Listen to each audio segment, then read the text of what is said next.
about stadium and matchday experiences. So we have a motto at Sky Sports. It's a bit of a play on a James Bond film from 1967, which is You Only Live Twice, Sean Connery film. We say it's only live once. Because despite the fact that you can watch highlights, you can pause, you can rewind, you can time shift, you can recap while live, there is no substitute for watching that sporting moment, that goal, that red card, that penalty, that trophy lift actually live, and especially when it's a communal experience. Think of the Euros this summer, the final, whoever wins, you're watching at home, maybe a barbecue's going on, you're all watching the big screen, and everyone wants to live that moment live. But it's even more the case in the sporting arenas themselves. We will see that at Wembley tomorrow night in the Champions League final. I actually remember Tottenham against Manchester City winning on away goals. There was a VAR call. Manchester City had equalised. They were going to go through, but actually it was annulled. It was cancelled out by VAR, and so Tottenham went through. The drama, the tension of that moment and seeing it live in the stadium, you know, you could really feel it. So that's why we say that. That's why we love football. It's utter unpredictability. You cannot beat the live. But what about the rest of the matchday experience? What about what we can control? From the fan on their journey to the stadium, through the first touch points of the stadium, near the stadium, then of course into the concourse, then to their seat. I don't know if you saw this. There was an incredible activation recently. It was such an amazing piece of work. Newcastle United produced a very special shirt to allow their deaf fans to unsilence the crowd and really feel the atmosphere at St. James's Park when they're unable to hear it. What about AI? What are the real opportunities to innovate and elevate yet further the matchday experience in stadiums? Our penultimate panel is ready for us. Let's welcome them on stage.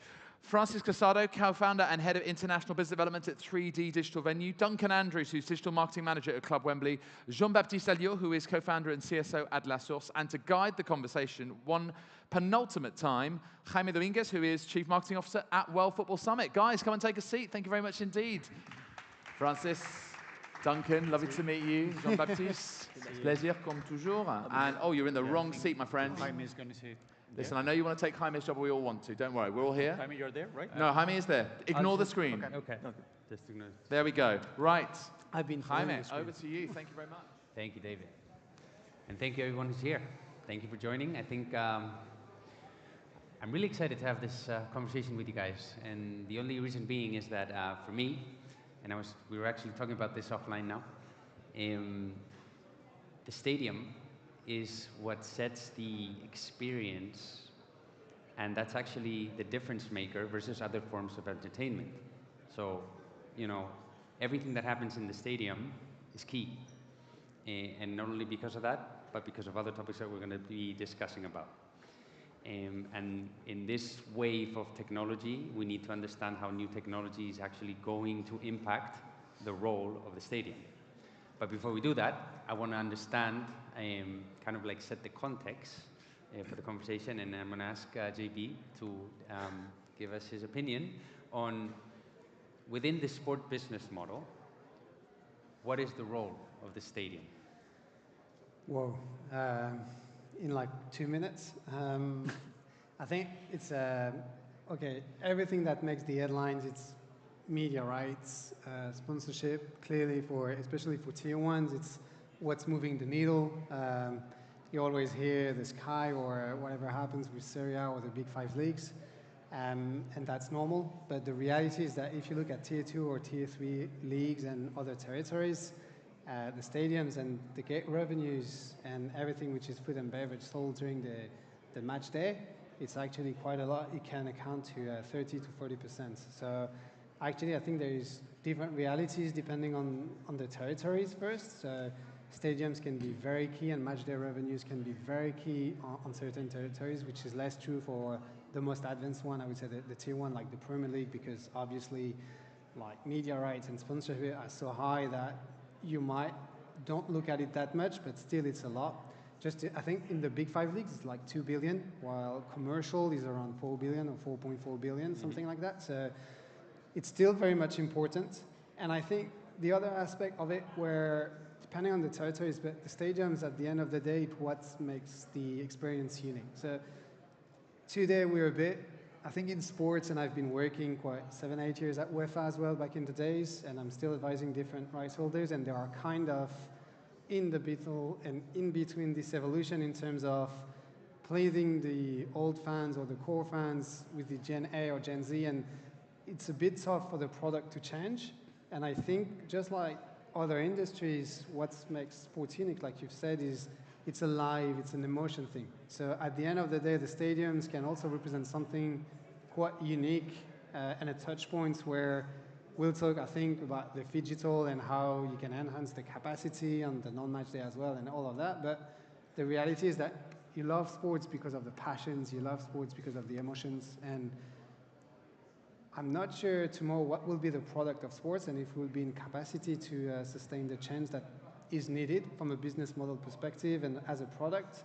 But what I'm sure is that if sports continues to deliver good stadium atmosphere and good emotions, you have clearly a good value prop for that. And actually also everything which is related to media rights and sponsors comes indirectly from the emotions. Like if your stadium is empty and looks shit and crap on TV, you won't sell the same media rights amounts, the same with commercials. So at the end of the day, it's really what's core, what is driving also the audience, the attention. And in tomorrow's world, I think it will be even more important from a attention, emotion, live experience. I agree, and actually it brings back many conversations I've had on the World Football Summit podcast about how the stadium revenue is not going to be the biggest contributor to revenue, but it is going to drive broadcasting and commercial rights, because, you know, at the end of the day, it's kind of like, if I see a stadium that's full, that everybody's enjoying, as a sponsor, I want to get associated with that. As a broadcaster, I want to see that, no? To that point, if it's all about improving the experience, technology can enable that. One would seem it's obvious. But Francis, I want to ask you, because you've had a long career here on you know, working with properties from all around the world. And I guess I want to understand from you, how have you seen the stadium experience evolve in the context of how technology is being adopted to improve it? So how have you seen that evolution? Thank you for the question. So it's true that over the years, the technology trends have been changing. So we've seen like two main concepts happening. One was, I think, the ever-connected stadium, as I like to say, which is a lot of stadiums and facilities, they have been investing on hardware because they had to connect their stadiums, they had to open their stadiums. And the reason was because now the fan is connected all day. And if you want to expand the reach of your stadium, you need to be able to reach every fan that is part of your fan base. I believe the properties are not even or only considering their fans like the ones that are attending the event itself anymore.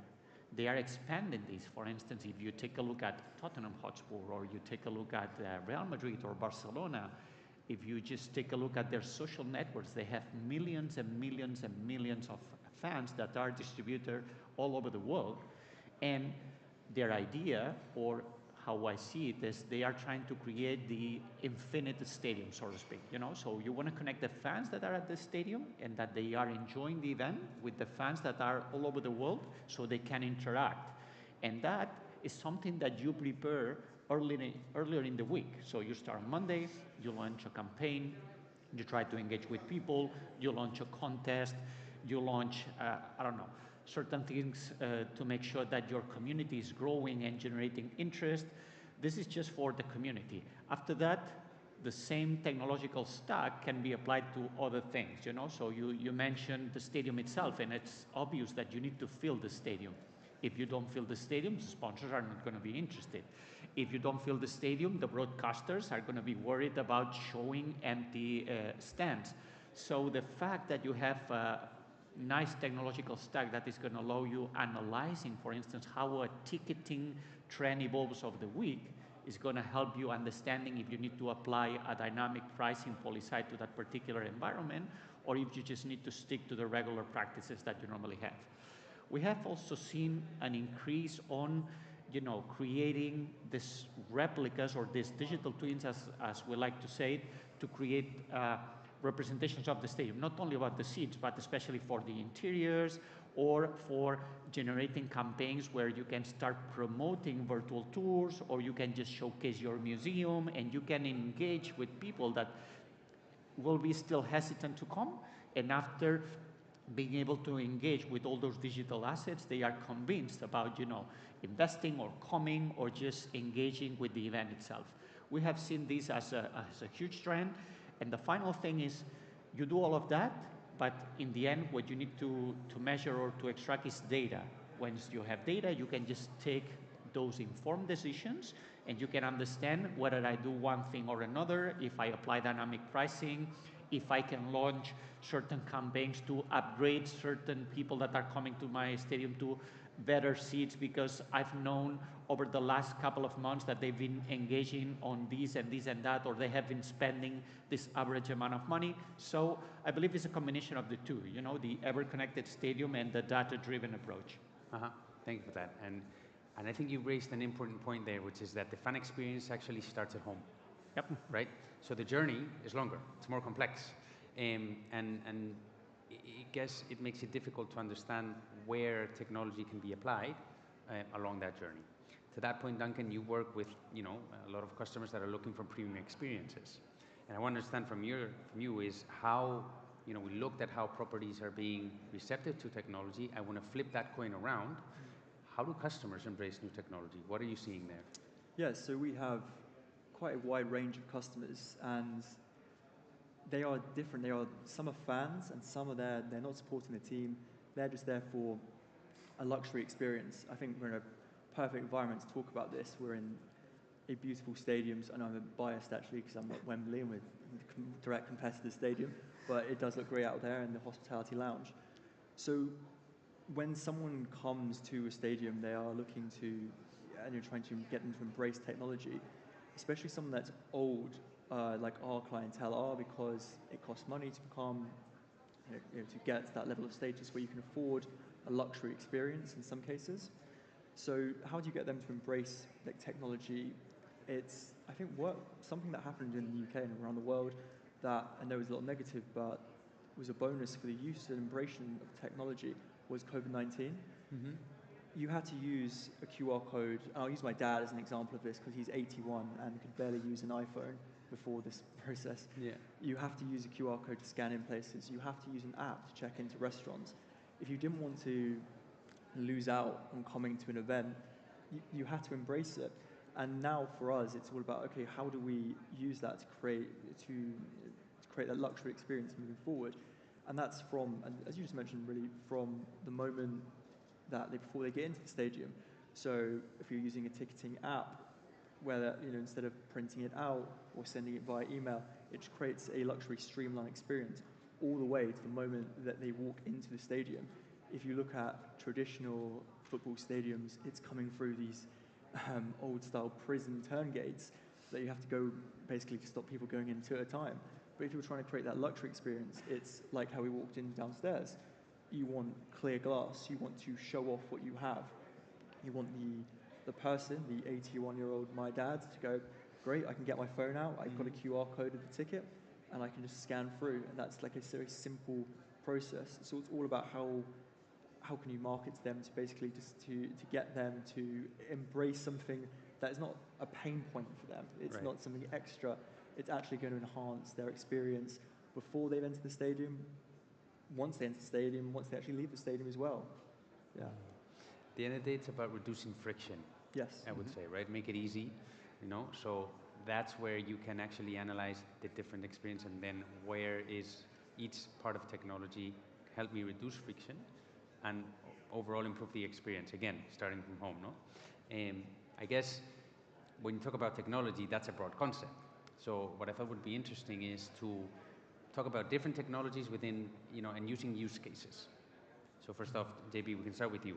Artificial intelligence. We cannot have a panel talking about technology and not talk about artificial intelligence. So within the context of the stadium, I know it's very broad, but how can AI impact the stadium experience most, if you want to define it? I think it's going back to what you were just saying. So it's how you make it seamless with every touch point you have. So at the end of the day, AI is just a way to be better in using data, which at the end of the day is just a tool. So it can go from mobility, so access like, turnstile, but also maybe guiding you in terms of, you collect better data, so real time, thanks to AI, you can process them faster. So you can tell through the app or anything, you guide them, just like your Google Maps saying, okay, you are gate 14, maybe you should not take on the right, but take the left because there are less people. That can be something like that. It's also very useful in terms of security. I think it's very much, that's something we always think about the fan experience, but like security and this kind of mobility and making it seamless, I think it's important.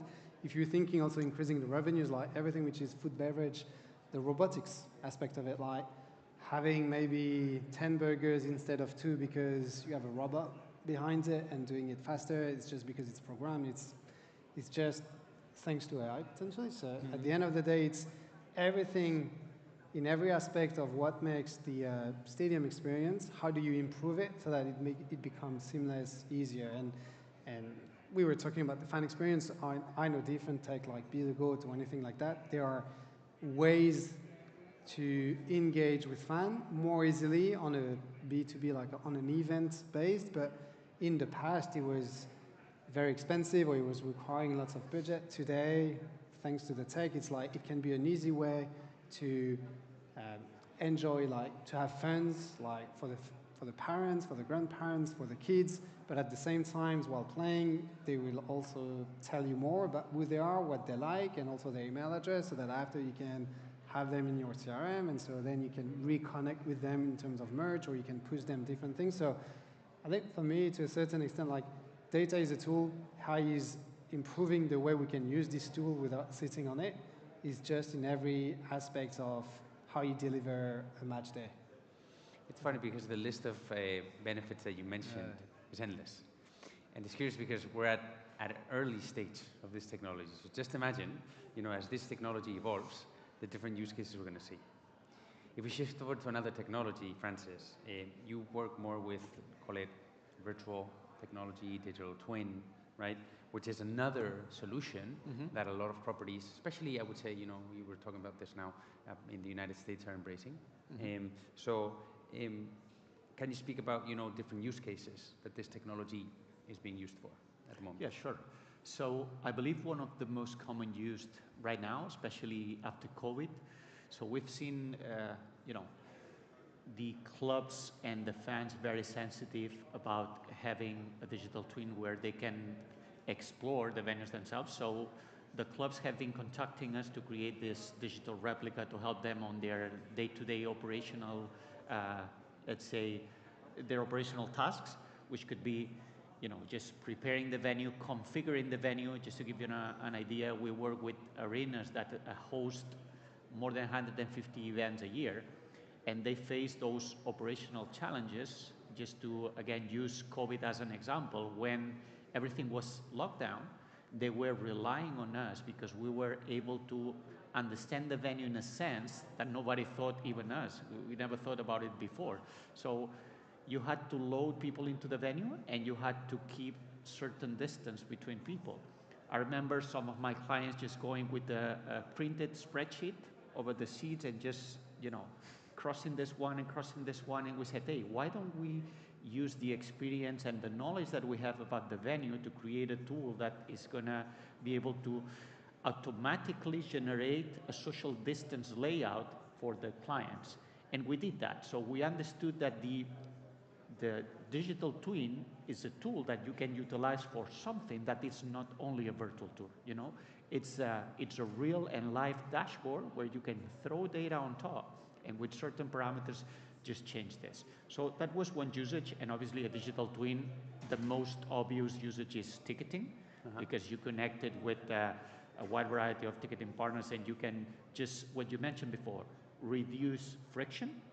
So one thing is you help on the event discovery, another one is you reduce friction, because the idea is just to have a couple of images that are going to help you understand, I'm on this area, this is how my seat looks like, and you increase the conversion, so especially on mobile. And the other one is attached to what I said, surveillance, access control, whatever, you can use and push that data on top of the map, and the map reacts and shows that data in real time, and you can take informed decisions even if you are not the technical profile.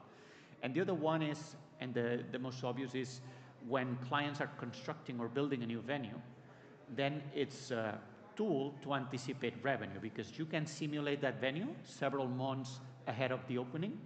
And again, you can take the informed decisions. One of the challenges that we had in the past is the marketing guys were invited into a room to have an opinion about how this new venue is going to look like. And they said, well, we don't understand the drawings or the VIM models or whatever it is. Now they have a tool where they can just move themselves freely across the venue, and they can go to a premium area and understand if there's an obstruction in front of me, or if the table looks nice, or if the carpet needs to be in a different color, you know?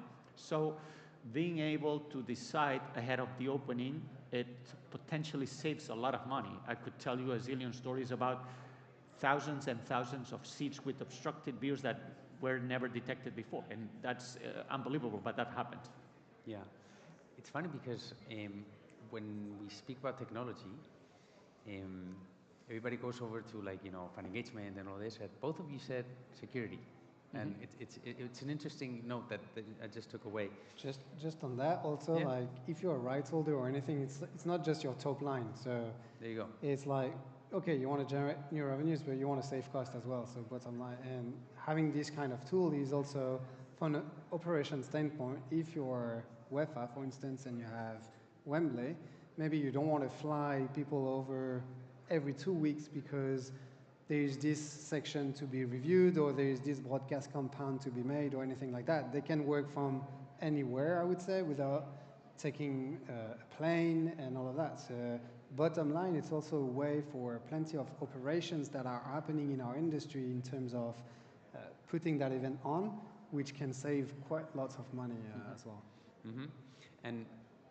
But I guess if I flip that around, Duncan had a good point, because he said, at the end of the day, our customers are looking for experience, they're looking for memories. At the end of the day, it's emotion, no? And that's a very human thing. In the world that you operate, where premium services, I would assume, and maybe I'm wrong, there's a lot of human interaction, right, at the end of the day, and human connection.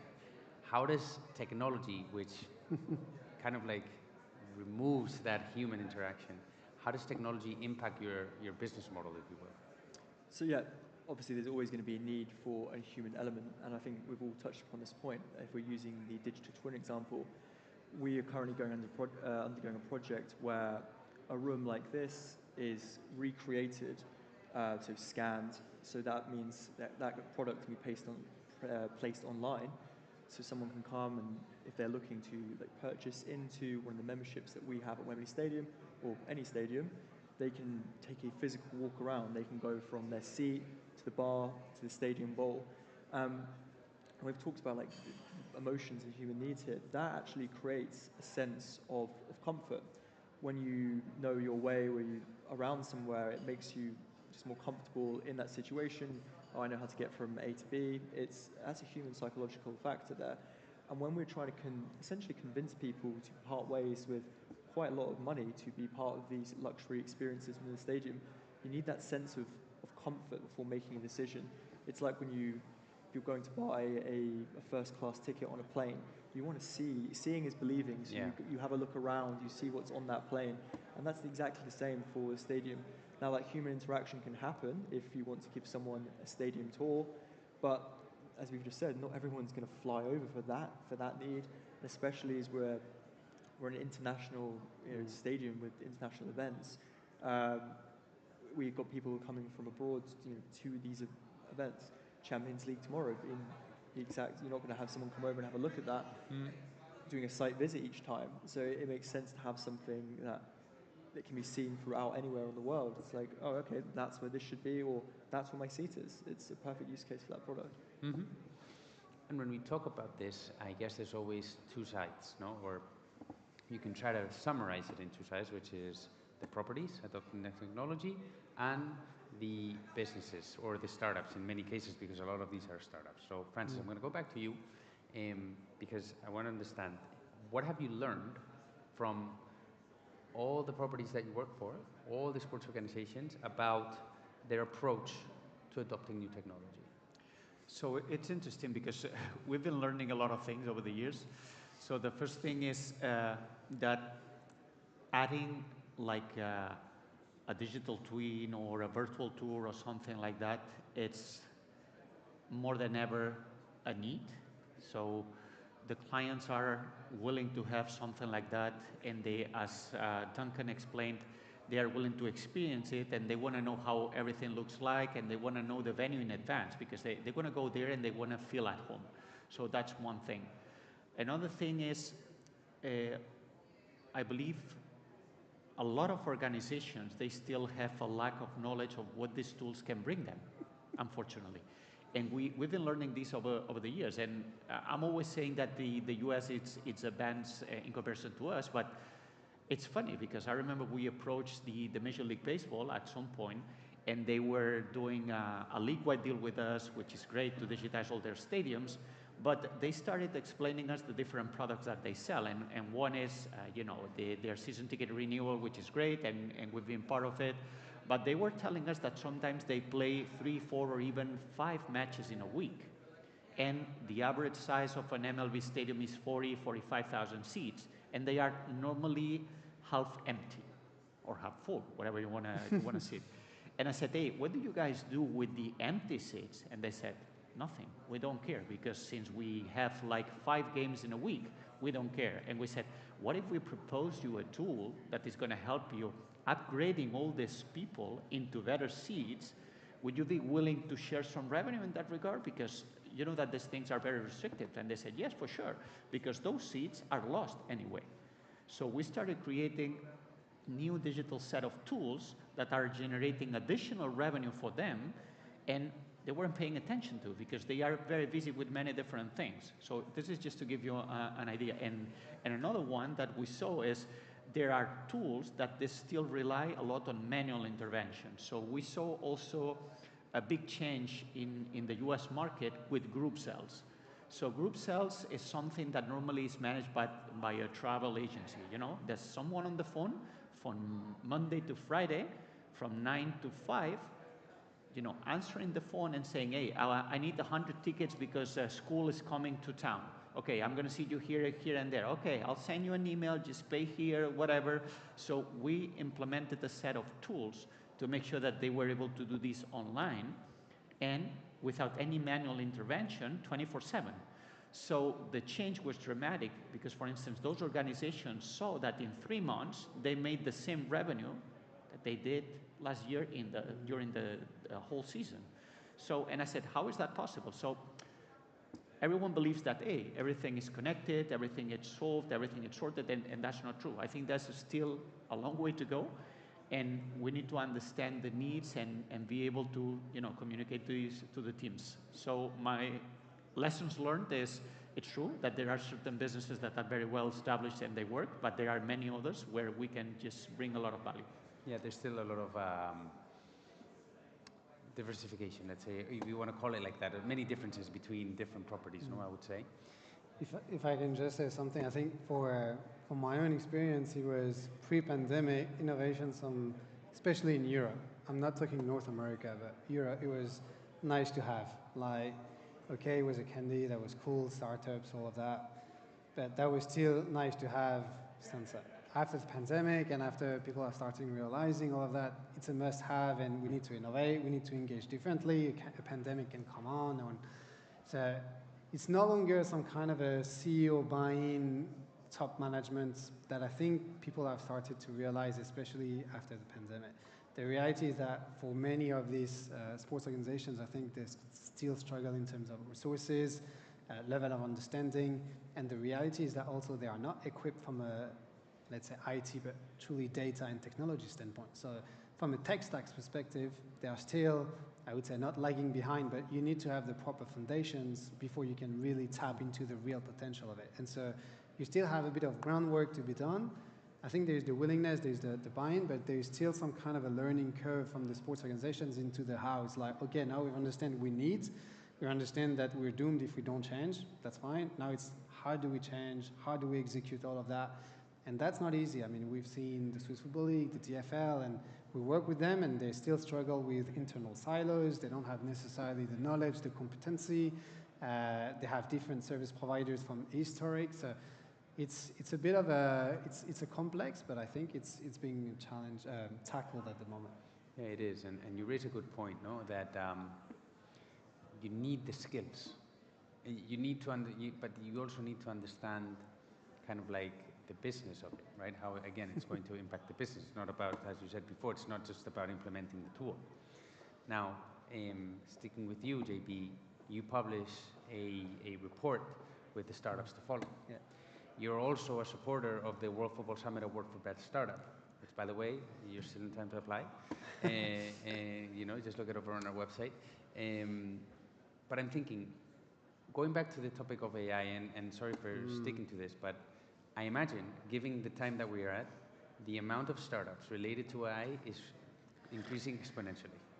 Yeah, you can. Yeah, it's like the NFT or the metaverse thing. It's that's a wave. So everybody's AI driven today.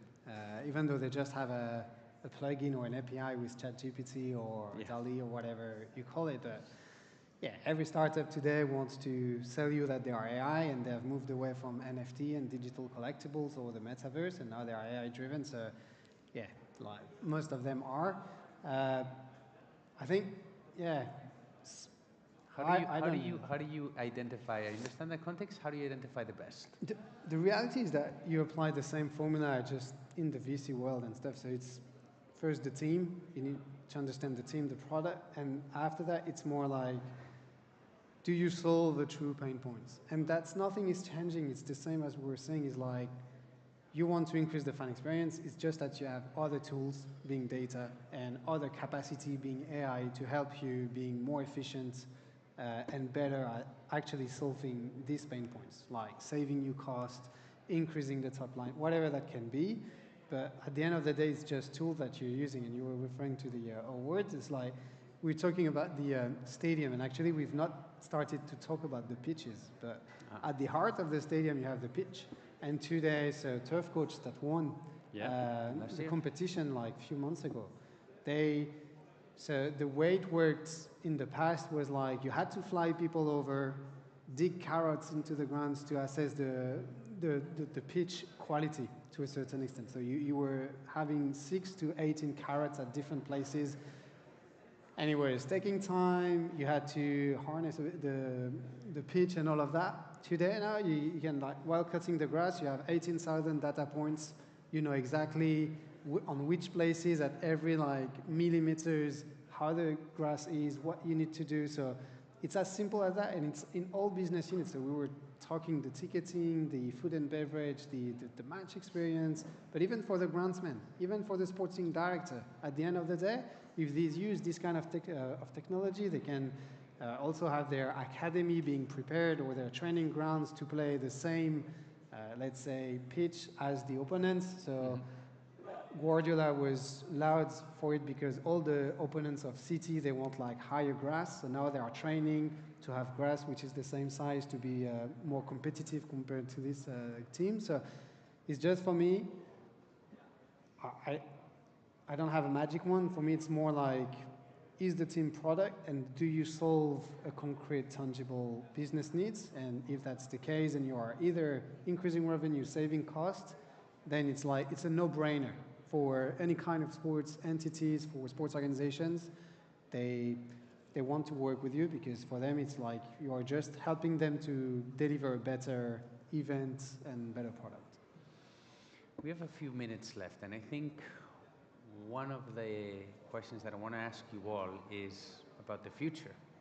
This is all about trying to predict the future, what's going to come, what we're going to see in the football industry, you know? So, Duncan, if you don't mind, I want to start with you. I mean, looking at the impact of technology in your particular field, in the particular field of, Club Wembley, what do you see technology impacting the future? What do you see, what type of, anything, trends, whatever comes to mind?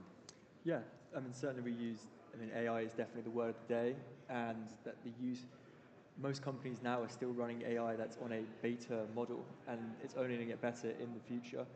For us, I can see us utilizing it, again, with data, but putting real-life experiences into that data and getting different results. So we have memberships throughout the stadium. If we want to know if someone's been to a certain restaurant X amount of times and they've spent a lot of money in that restaurant, would they want to go into a potential different lounge? And if we can, instead of just using a spreadsheet and going, yeah, okay, we use our gut feeling here, yes, that person might want to go to that experience. It might be because they love that experience, because they have a great relationship with the head waiter.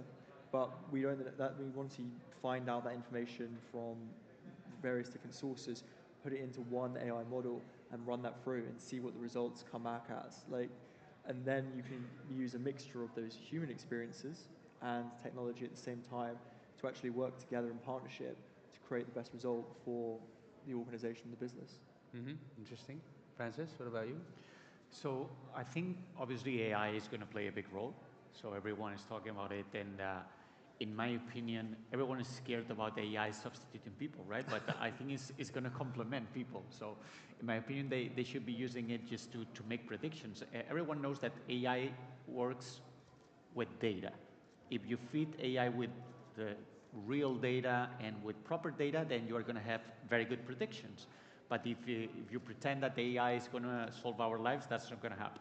So I believe doing a great analysis and training the systems is going to play in our favor to become more professional. And I believe that's one thing that I would like to, to promote in here. I believe that in the future, all clubs are going to become more professional, are going to have better tools, are going to be able to, take informed decisions based on data and based on trends that they have seen in the past. And I agree with Duncan that until now, everyone was relying on spreadsheets and you don't have enough historical data. And now these, LLMs or whatever you want to call it, they have access to historical data from the beginning of time.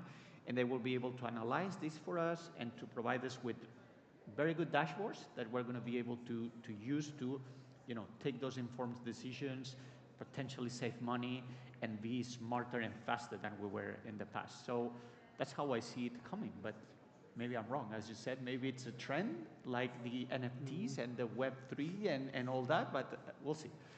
I think we're going to have to do a football innovation forum 10 years from now, all of us, and see how that evolves and our predictions fair. JB, what about you? Where do you see the future going?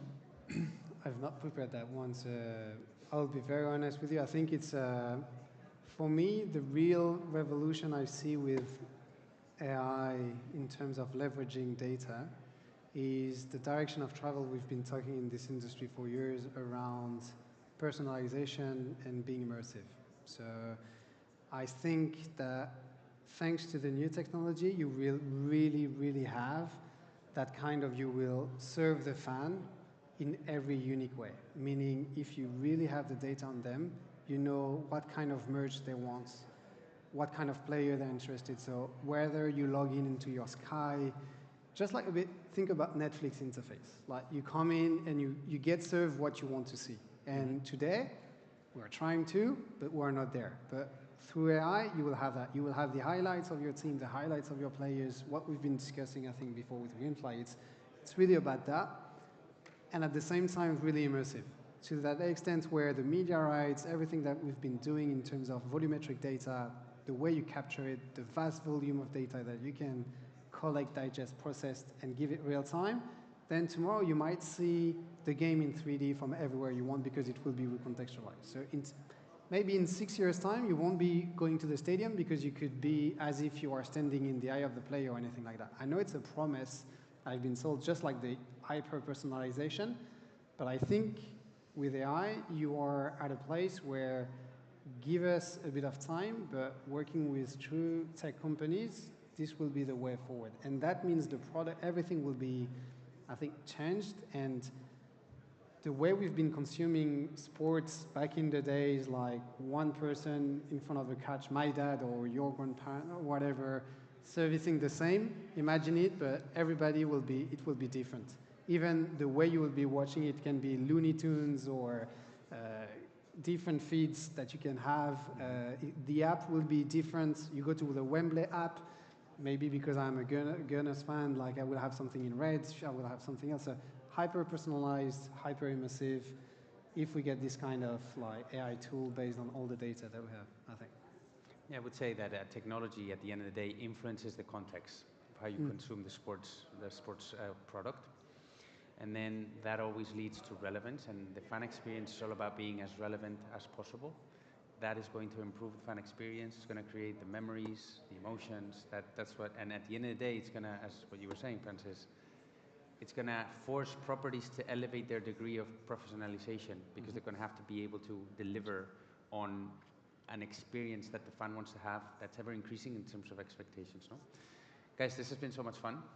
Appreciate it. I want to thank you all for being here with us. You know, I learned a lot. I'm sure these guys did too. And thank you so much. Thanks for the Thank time. you.